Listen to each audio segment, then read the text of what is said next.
Hey there, homeschool mom. We hope you are having a great week and either enjoying your time off for summer or thriving in your year-round homeschooling right now. Well, this month we are discussing all things curriculum in our podcast and our emails we send out in hopes that we can save you some time and money when you're purchasing curriculum. And today we are talking about saving money, like how to avoid wasting money on your homeschool curriculum. So we know as homeschool moms, we worry about choosing the absolute perfect materials, right? Everyone always says, what is the best curriculum for this or that? And we're always scared we're going to buy the wrong thing. We have made those mistakes and it does happen, but there are some ways that you can do a little homework in the beginning so it may help you avoid wasting money. So that said, let's get started. Hey, I'm Jenny Barr. And I'm Kim Godfrey. We're friends, former teachers, and homeschool moms ourselves who host the Homeschool Well podcast. We talk about topics that are important to homeschool moms so that you can be your child's best teacher.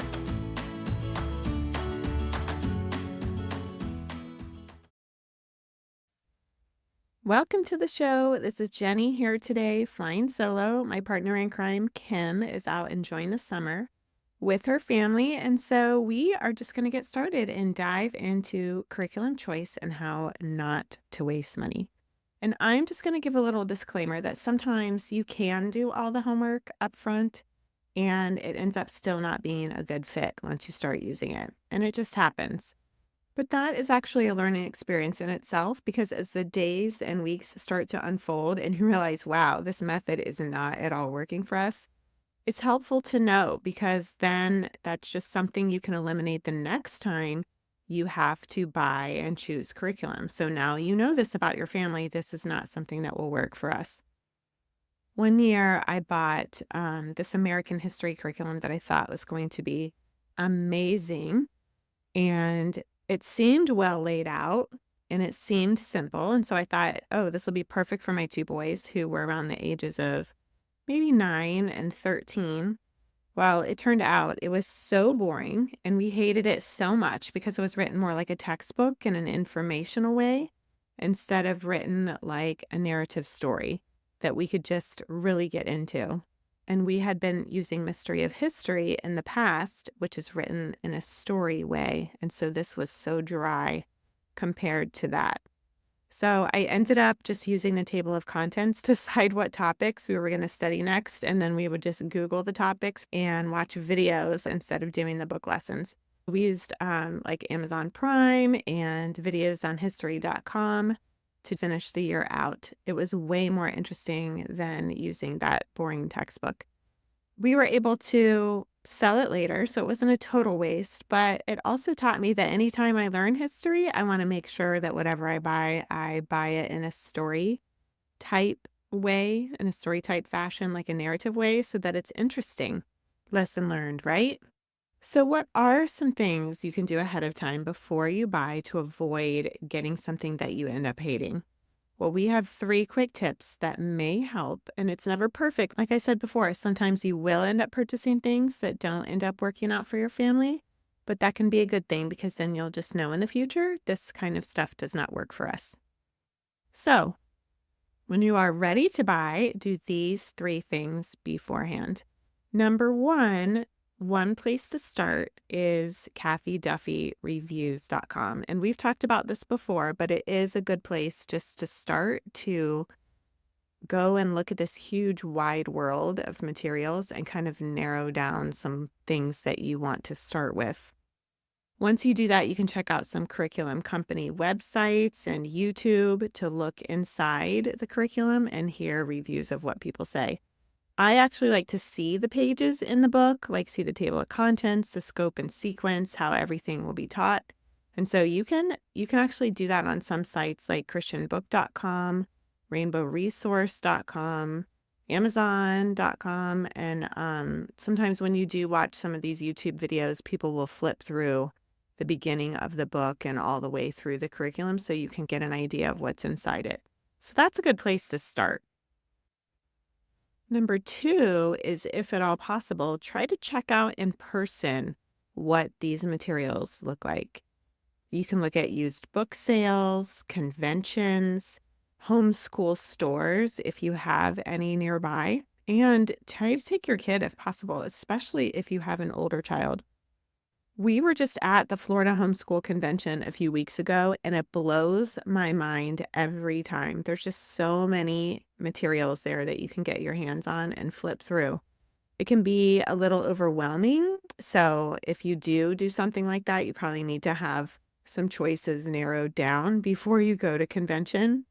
Otherwise, you just start wandering around completely overwhelmed with information overload. But going to places like that and just actually putting your hands on the materials is very, very helpful in knowing what may work for your family. And number 3, the last one, is talk with experienced people who know you, know your kids, know your style, and people you can possibly even borrow books from and resources from to look through or try out.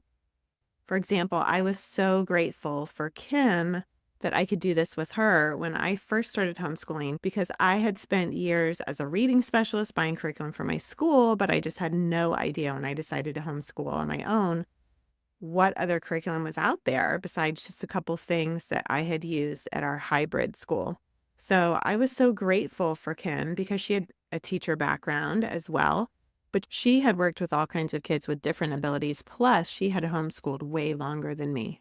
And so she was able to know my kids and say, oh, no, that's not going to work. Or, oh, yes, that'll work. And here's a way that you can adapt that to fit your 2 active boys. So that is why it's so great to have people around you that you can trust and be part of a like-minded community. People who know you, know your kids, can recommend things that might work out or not work, and it can just save you so much time and money.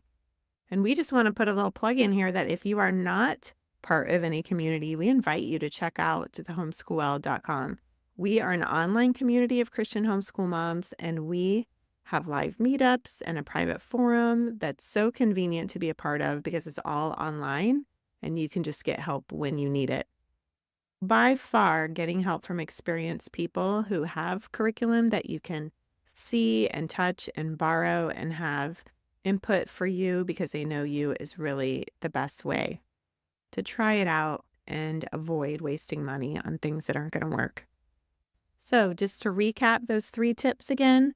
Number 1 is to look online, start with Kathy Duffy reviews, and then look at company websites, YouTube, and places where you can see inside the books. Number 2 is to check out things in person at homeschool stores or conventions or used book sales. And then number 3 is to talk with experienced people who know you, know your kids, and possibly have that curriculum that you can borrow from them and get your hands on it.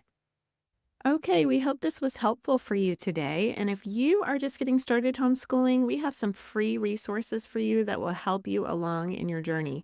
We have a checklist for ways that can help you get started, as well as a resource to help you figure out your homeschool style, so that will help you choose which curriculum you might want or need. You can get those at the homeschool.com/store. They're free. And as always, if this was helpful, let us know by leaving us an Apple review, or you can reach out to us at support@thehomeschool.com with questions and any comments for us. We love you, homeschool moms, and we will see you next week. Bye. Are you looking for a place to connect with other homeschool moms? Well, we have a platform where members gather to support each other throughout their homeschool journeys. Moms just like you. We even have a spot for your kids to interact online in privacy and safety. So head over there and start creating community. thehomeschoolwell.com.